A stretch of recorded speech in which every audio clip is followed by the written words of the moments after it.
Maya pa oras kabalik.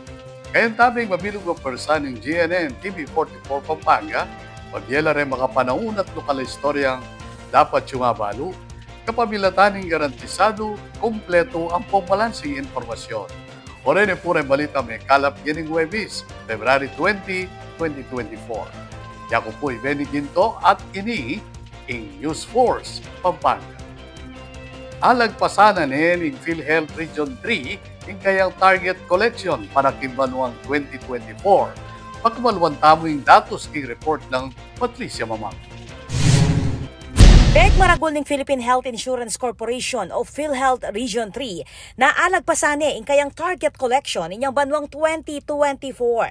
King report ng Darius Manalo ing Head of Collection Section B ning PhilHealth Region 3 at Chief Social Insurance Officer, ikwaya ing lagpas at target collection inyang milaba sa banwa. Imbis na 10.4 billion pesos, tuklo king migit 10% ing sobra king asahang alagang alikom.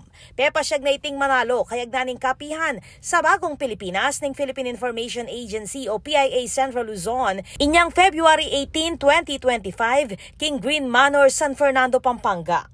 For the collection highlight, actually the 2024 collection performance of Regional Office 3 is a very good one. No? From the 10.4 billion na collection target po natin, we were about to collect more than the 10% of the collection target pa.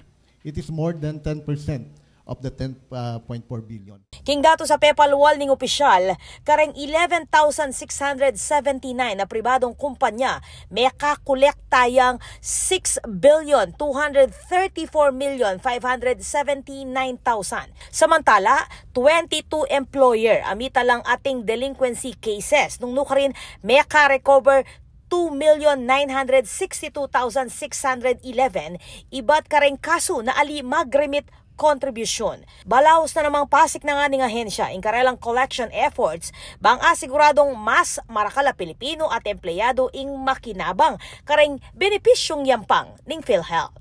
Ako po, Patricia Bamangon para King News Force, Pampanga. Balitang tutuking balen, susunod. Libreng training kareng nyayaliwang digital skills ing yampang dareng aduang organisasyon. Pakimaluan tayo iti yung report ng Patricia Mamang.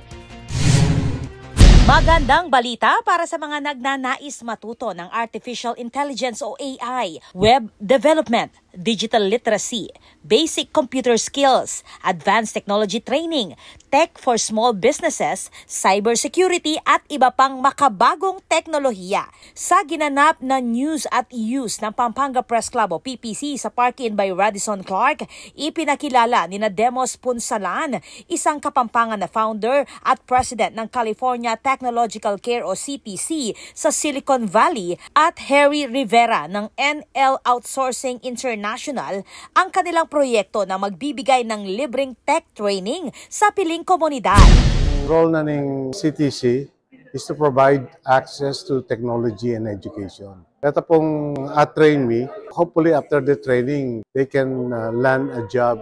Yun ang package, training to employment. Ayon kay Punsalan, layunin ng kanilang non-profit organization na CTC na bigyan ng pagkakataon ng mga kabataan at residente mula sa grassroots communities na walang gaanong access sa computer at digital resources. Sa pamamagitan ng pakikipagtulungan sa EEOI, sisiguraduhin nilang maipapaabot sa mas maraming Pilipino ang kaalaman sa mga umuusbong na teknolohiya. Target tamo tang underserved communities para makapag-level naman karetang atinan.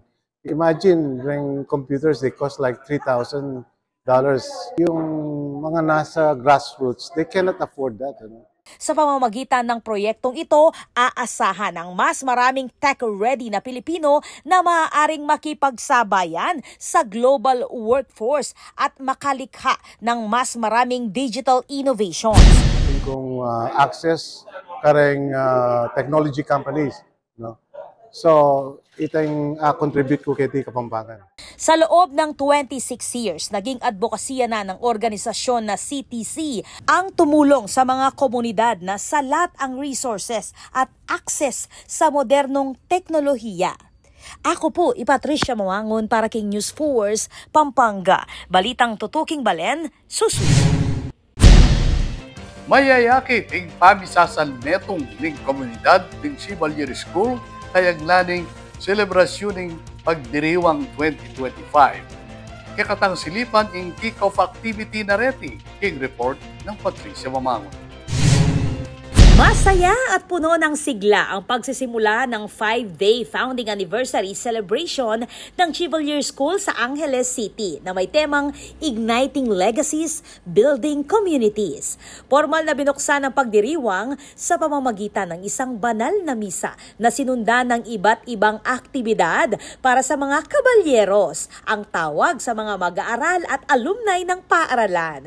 May mga booth, rides at iba't ibang paligsahan tulad ng Quiz Bee, Battle of the Bands, Painting Contest, Dance Contest, Declamation Contest at Cultural Presentations na nagpapakita ng talento ng mga estudyante.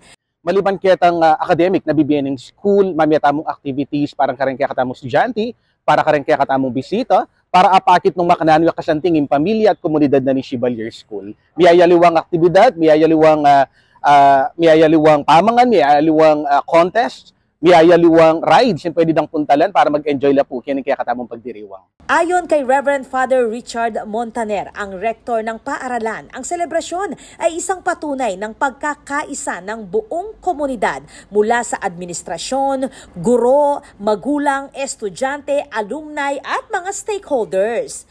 When it comes to unity, it's there, no? Solidarity. One with one another, with God, and with creation. That's why we emphasize here the integrity of creation. And of course, it's part of being Christ-centered.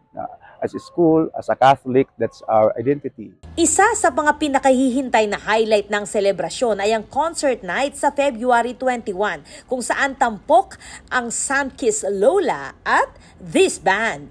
Pinasalamatan naman ng PTA Board ang Chevalier School sa patuloy nitong pagpapatibay ng mga mahahalagang pagpapahalaga sa mga estudyante na nagsisilbing gabay sa kanilang paglalakbay sa buhay. The reason why my children are here, it's because it made me who I am today.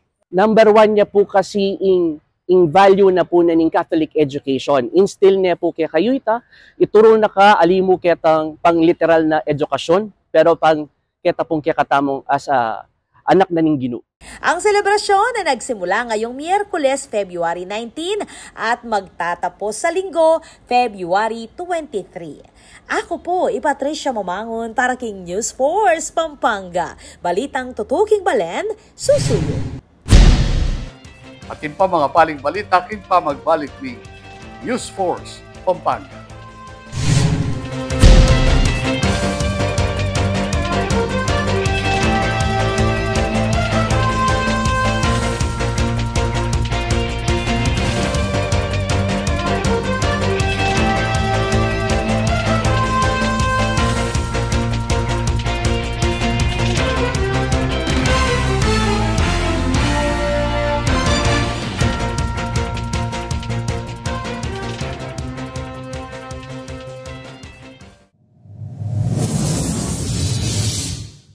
Panandamaning El Nino. Kung toro papali o mitatasing temperatura, daragul mo naman ing pamangailangan king kuryente. King daragula demand king kuryente asang kaning paning pamangamit kareng appliances kalupaning aircon, freezer at refrigerator. Asahan tamo naman na siguradong tuki ing kimot ning presyo ning kuryente amani batan king wholesale electricity spot market. Inya naman papaganakan ning Sfelapco kareng hanggang consumers ing paniguradong pamagbayo ning konsumo at presyo ning kuryente balang kilowatt hour. Manatiling makayantabe king kaya kaming Facebook page para kareng latest advisory. Beto nga paganaka, ibat king Sfelapco. Ako ay isang Anghelenyo. May determinasyon at dedikasyon sa bawat aksyon. Masipag, tapat at handang maglingkod. Sa oras na dapat. Makatao at may paninindigan. Malikhain at may inisyatiba. May puso para sa masa, handang protektahan ang kapaligiran. Para sa kinabukasan. Ako ay isang Anghelenyo. Ako ay isang Anghelenyo. Ako ay isang Anghelenyo. Ako ay isang Anghelenyo. Ako ay isang Anghelenyo. Handa ako para sa lungsod. Buong pusong maglilingkod sa inyo.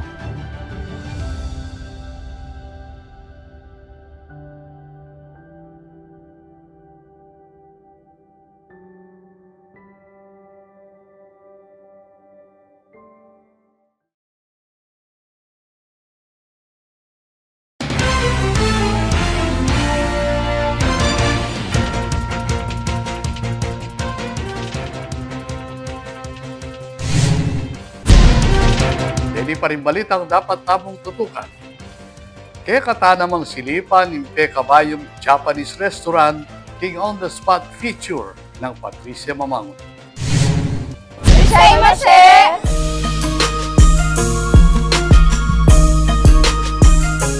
From the food capital of Japan to the culinary capital of the Philippines, dumating na sa SM City, Pampanga ang Churumaru Udon Tempura, ang first branch sa Pampanga at 7th sa Pilipinas. What makes Churumaru successful even in Japan is the freshly made noodles on the spot, which here in front, ayan, sa entrance pa lang, ang isino-showcase namin yung fresh ang gawa ng noodles. Just like rice. Pag sumasarap yung rice, sumasarap na lahat, all the rest yung ulam. Dito naman, our noodles is fresh. So, that's the, it's not a secret. Basta fresh. Ang Churumaru Udon Tempura ay isa sa mga pinaka-successful food brands ng Fujio Food System Company Limited Incorporated ng Osaka. Dahil sa lakas ng hatak nito, umabot na ito sa halos 700 branches sa Japan at abroad. At ngayon, nasa Pampanga na nga. Bakit nga ba dapat i-try? Hindi instant, hindi pre-made. Ginagawa mismo sa kanilang open kitchen ang fresh udon araw-araw. At kung patok daw sa Japan, sure na patok rin sa panlasa ng mga Kapampangan. Kung namimiss mo ang Japan o gusto mo ng first-time experience, this is the place. Kung mahilig ka sa creamy, rich at spicy flavors, itong beef curry ang perfect sa'yo. Ito namang beef sukiyaki udon, loaded with tender beef, mushrooms at veggies sa isang rich soy mirin dashi broth. Meron ding chicken teriyaki. Light, crispy at sobrang addicting naman ang tempura. Pair it with your udon for the ultimate Japanese meal. Churumaru Udon and Tempura is located at the ground floor of SM City, Pampanga. We invite our Kabalen shoppers na itry and i-visit Churumaru here in SM City, Pampanga. Uy, siguradong mapapa-oishi ka sa sarap. This is Patricia Mamangon, on the spot. Oreni papureng anunsyong Eningaldo.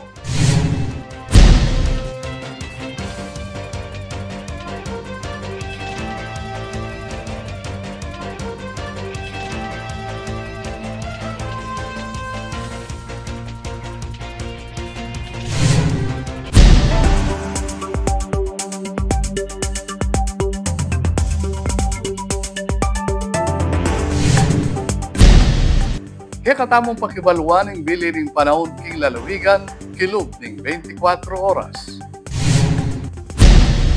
Alam bagyo, low pressure area king luwalat kilub ng Philippine Area of Responsibility. Makanyan manat ng weather system sing maka-apekto king bansa. Ing northeast monsoon o amyam ing mamapekto king Maragula Party ng Luzon, kabaging shearline o ing pamisalubong ng marimlat mapaling hangin o easterlies. Amani batan king dagat Pasipiko, yan naman ang mamapekto king Visayas at Mindanao ang magdala namang pamanuran.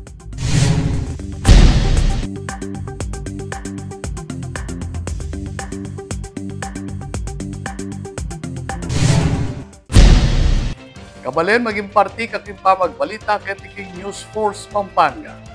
Nanumang kaganapan, isyo, reklam king kayong lokal, manyari mong ikwento ay sumbong, kapamilatan na rin numero may yakit hingga kayong screen. Palyari mo namang mag-post hingga kaming Facebook account.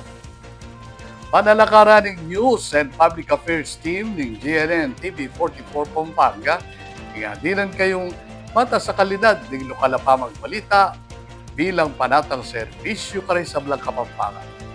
Ayal menyo lang yan ng webis, remekala pa istorya, ketiking probinsya.